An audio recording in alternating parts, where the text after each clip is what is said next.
I'm James White. I'm Sojourn, Shelton. Warren Herring. We're the Camp Randall Platoon podcast with Beyond the Big Ten.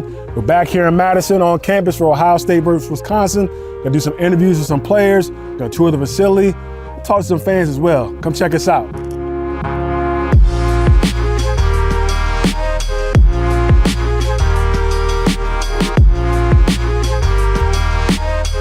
All right, Jay, out of all the plays you done made on this field, tell us your favorite play.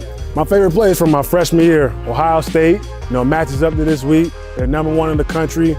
I'm a freshman.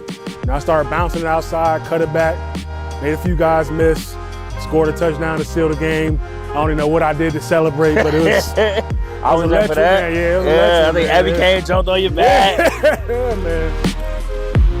So Warren, man, out of all those electric and big plays you made out here, what's your favorite one? Take us through it. Bro, it have to be Nebraska 2014. It was my senior year. Just on the sideline, coaches talking about getting the ball back, giving the ball back to our offense, getting a spark. I had like a stunt, so I had to take a march step and get back upfield, but I messed up and I overstepped, went too far. 2 linemen crossed my face, so I knew I had to book it down the line of scrimmage. So the running back had the ball, got my hand on it, tackled him, forced the fumble. I want to say Joe Schobert picked it up. Either Joe Schobert or Mike Caputo picked it up. And I just turned it up from there. We ended up piling the points on, and we won the Freedom Trophy. I mean, we had it already, but we kept the Freedom Trophy. So that was big for me. That was big. So Soj, man, out of all the big plays you made right here at Camp Randall Stadium, which I know you made quite a few of early on freshman year, what was your favorite play of all time? All time, man. Senior year, last game at the camp. Caught 2 picks against Minnesota.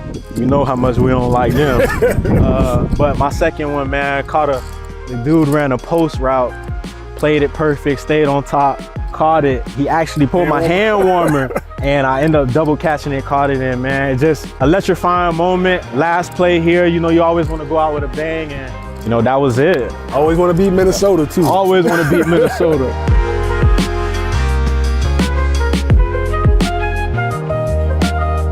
So here with Braelon Allen, man, I don't know if you know, but only 2 running backs in the last 10 years or so threw a touchdown pass. I don't know if you saw mine. I just want to know which one of us had the more impressive touchdown pass. I gotta go with me. Yeah, I ain't gonna lie. I'm not gonna lie. I had one read, and it was a go down the sideline, and he was covered. So I'm just scrambling, about to throw the ball away. And I saw Ches, after he carried out his fake, he came back across the formation. I just dumped it to him and turned to a touchdown. So, describe what it's like being the guy in those moments. The team really needs you in those moments to play big. it's a great feeling. I mean, because that's what you want, and whenever my number was called, I just try to make the most of every opportunity, and everybody felt the same way. So that's really what helped drive us to the win. Everybody just playing until there was zeros on the clock.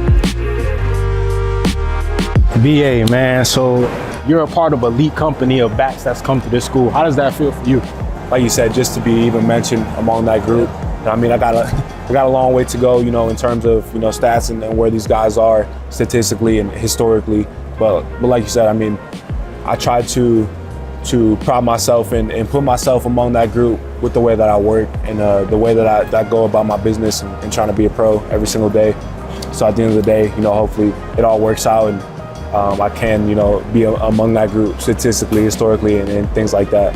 Being a Wisconsin kid, man, what is it like being at home, being close to family, being able to play at Wisconsin? Family was the main thing that probably kept me around.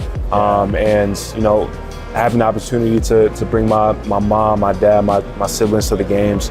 And I mean, the family atmosphere that's here in Madison and in that locker room was what stuck out to me the most.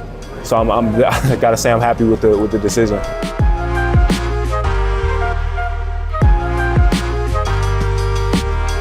So I just want to ask you, being from South Florida, what was the reason or what made you want to come all the way up here to Wisconsin? Shoot, man, guys like you, bro. I mean, I grew up watching this place, man, and then when they offered me, it was real special for me because, obviously Big Ten football and just things like that, and then, Wisconsin was on the up and up, and I thought I was ready to contribute to that. Right now, you are definitely, in my books, you're my favorite Badger to watch. And, yes, sir. And that's, just being from the crib, I'm gonna enjoy watching you a lot. Being that top guy, call it is what it is. You are the top guard in our secondary. How does it feel like to have that weight on your shoulders?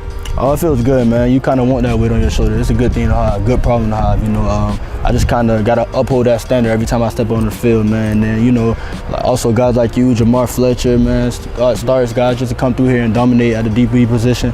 I know I got to hold that standard too. So, you know, I put that weight on my shoulder and I take it gladly, man. I just want to go out there and just show you boys, show my team and ball out for y'all all the time. So I gotta ask you got 4 picks on the year, you got a knack for finding the ball. What can you attribute that to? Is that film study, confidence? What can you attribute the ball skills to? Man, I think it's a mixture of it all. You know, playing defensive back, especially, you gotta have that confidence, man. You gotta have that swagger because, you know, God's gonna test you. And me being a smaller DB, I know God's gonna test me every single game. So just having that confidence and that swagger out there, and then mix that up with film watching. I'm real big on it. You know, trying to, you know, study tendencies, study things. Like any takeout I can give away from the offense, man, I just try to take that and then, you know, ultimately go out there and make plays when I can. 100%. And next I gotta ask you about Madison. What's your favorite part of Madison? Is the fan base, your teammates, cheese curds, brats? What is it? Man, like, I love it all, man. Like the environment, like you say, the fan base, man, it's great out here. My teammates, I love these guys, man. And just like, I mean, being from Florida, you know, the food great, man. And then, like Wisconsin, you know, it's not that bad of a knock. I mean, I think it's different, but like, you know, the brats, the cheese curds, all that, man, I enjoy it all. I love it out here. Everybody's got their superstitions or what they eat in the night before the game. Like, what's your pregame meal? Does it stay the same? Does it change? And my pregame meal for the most part, man, I just get some pasta, man. Like, we always got pasta at the hotel, and then shoot, that's all I get. I don't eat nothing else though. I don't know if that's superstitious, but I would just say I only get pasta. I won't eat nothing else. I got you. I asked BA the same thing. You rock with that clam chowder? Nah, a lot of the guys do though, but I just never tried it. Clam chowder? I never had it, bro. All this, bro. You don't rock with the clam chowder, bro. I never had it though. Nah, I'm gonna give you a bowl tonight for y'all, man. For sure. I'm gonna give you a bowl. Appreciate you, bro. Look forward to watching you, man. Love watching you play, man. Keep it up.